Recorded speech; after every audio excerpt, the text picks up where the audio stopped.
Hello friends, आज हम एक प्रॉब्लम पे बात करेंगे। एक्सेल के अंदर लीनियर इक्वेशंस को साइमल्टेनियसली कैसे सॉल्व करते हैं। क्या एक्सेल इसमें एम्पावर है? मेरे पास तीन इक्वेशन है।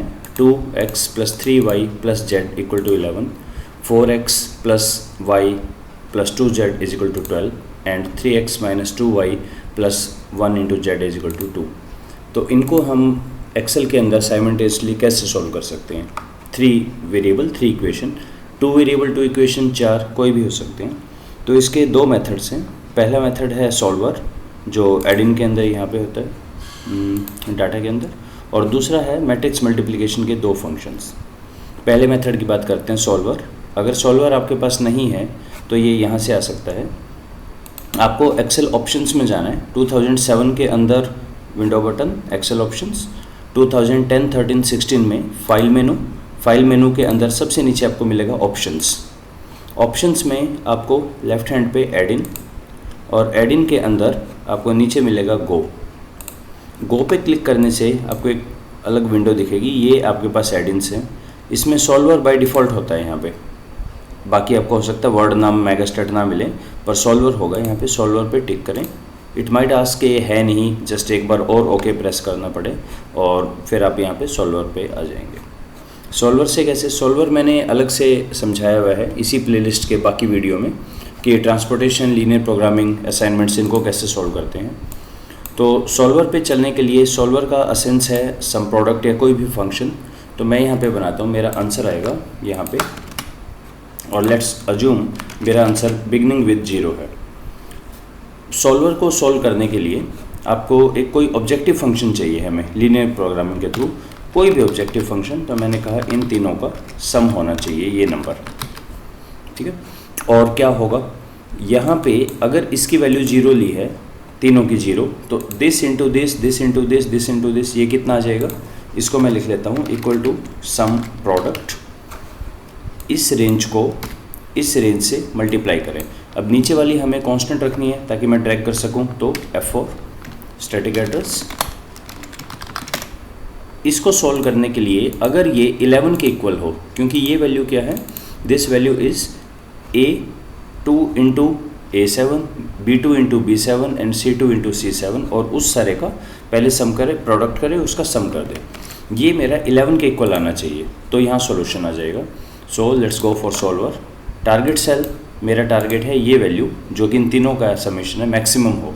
इससे कोई फ़र्क नहीं पड़ता मैक्सिमम से, पर ये देना ज़रूरी है। By changing the cell value, इन तीनों की वैल्यूज़ को ये चेंज करे।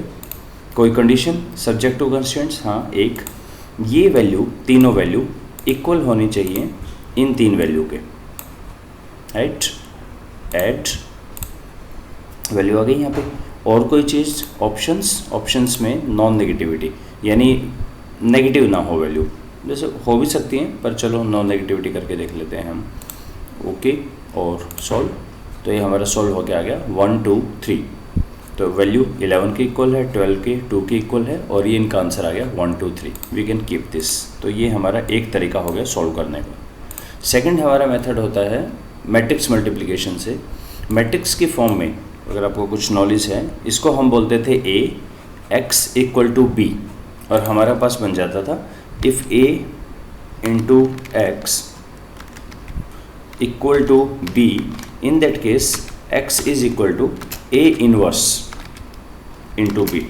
तो सबसे पहली बात तो यही कि a इनवर्स लिखेंगे कैसे। इसमें a इनवर्स लिखने के लिए शिफ्ट कंट्रोल 1 में सुपरस्क्रिप्ट a इनवर्स b हो जाएगा। तो इसका मतलब मुझे इसको निकालने के लिए पहले तो इसका इन्वर्स चाहिए मैट्रिक्स का। अब अगर आपको कुछ इन्वर्स का याद हो मैट्रिक्स में, तो एक डिटर्मिनेंट निकलता है, कोफैक्टर्स निकलते हैं, एडजेंट ऑफ ए, पर यहाँ हमारे पास कोई समस्या नहीं। ये एरे फंक्शन है। एरे फंक्शन का मतलब हुआ कि हम फार्मूला यूज़ करेंगे इक्वल टू m इनवर्स। यहाँ पर m इनवर्स है, पर क्योंकि ये एरे का फंक्शन है इसलिए सबसे पहले इसका इन्वर्स भी 3/3 का आएगा।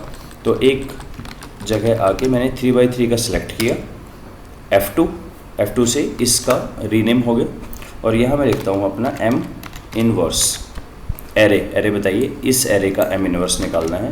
कंट्रोल शिफ्ट एंटर, क्योंकि एरे फंक्शन है, कंट्रोल शिफ्ट एंटर, ये हमारा आ गया है इसका इन्वर्स और ये हमारी वैल्यू है दिस। तो अब हम करेंगे x is equal to A inverse, इसको इससे मल्टीप्लाई करना है। इसके लिए हमारे पास दूसरा है matrix multiplication, MULT, matrix multiplication. इस एरे को कॉमा इस एरे से मल्टीप्लाई करना है। अब D9 to D11, I hope you remember, इसको ऐसे दूसरे की वैल्यू इसकी ऐसे और z की वैल्यू इसको इससे मल्टीप्लाई करें।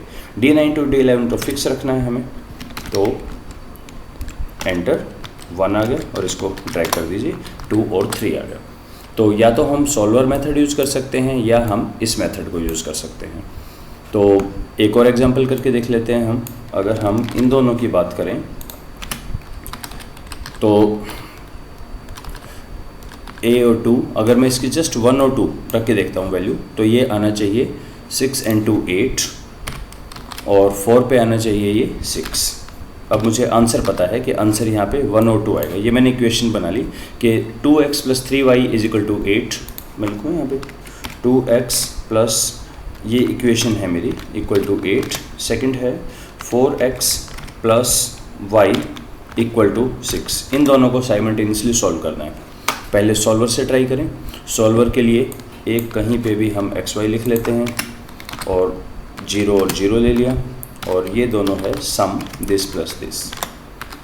यहाँ पे हमें सम प्रोडक्ट यूज़ करना पड़ेगा, इक्वल टू सम प्रोडक्ट। इन दोनों वैल्यू को इस वैल्यू से मल्टीप्लाई करें फिक्स करके, 0, ये भी 0। अब क्या होगा, हम कहेंगे इस वैल्यू की कोई भी वैल्यू दो, इनको चेंज करें और ये दोनों वैल्यू इनके इक्वल आनी चाहिए। That is all about solver के अंदर हमने किया सेट टारगेट, ये वैल्यू की मैक्सिमम, कोई प्रॉब्लम नहीं। किसकी वैल्यूज़ को चेंज करें, इनको वैल्यूज़ को चेंज करें। कंस्टेंट्स क्या है, ये वैल्यू हमारी इक्वल होनी चाहिए इन दो वैल्यू के, दैट्स इट। ऐड और नॉन नेगेटिविटी करके देखें, अगर नॉन नेगेटिविटी नहीं करें तो क्या हो जाएगा, सॉल्वर यस 1 और 2 आंसर आ गया इसका, ठीक है, वो भी काम करेगा x और y की वैल्यू। और मैट्रिक्स मल्टीप्लिकेशन से पहले 4 को सिलेक्ट किया, F2 एडिट मोड में आ गया, इक्वल टू M इन्वर्स, इसका मैट्रिक्स मल्टीप्लिकेशन M इन्वर्स निकालें, ठीक है, ओके, कंट्रोल शिफ्ट एंटर करना था, दोबारा सेलेक्ट किया, इक्वल टू M इन्वर्स, इस एरे का matrix multiplication, control shift enter, values आ गई। और इन दोनों वैल्यू को दोबारा लिख लेते हैं यहाँ पे। सो वैल्यू हमारी बनेंगी इक्वल टू मैट्रिक्स मल्टीप्लिकेशन, इस एरे को इससे मल्टीप्लाई करें जो कि फिक्स होना चाहिए, और नीचे हम ड्रैग कर सकते हैं, 1 और 2 आंसर आ गया। सो 2 तरीके हैं साइमल्टेनियसली सॉल्व करने के, सॉल्वर मेथड या मैट्रिक्स मल्टीप्लिकेशन। चाहे 3 हो, 5 हो, 10 इक्वेशंस हो, 2 इक्वेशन हो, दोनों मेथड काम करते हैं। Hope it was useful, thank you.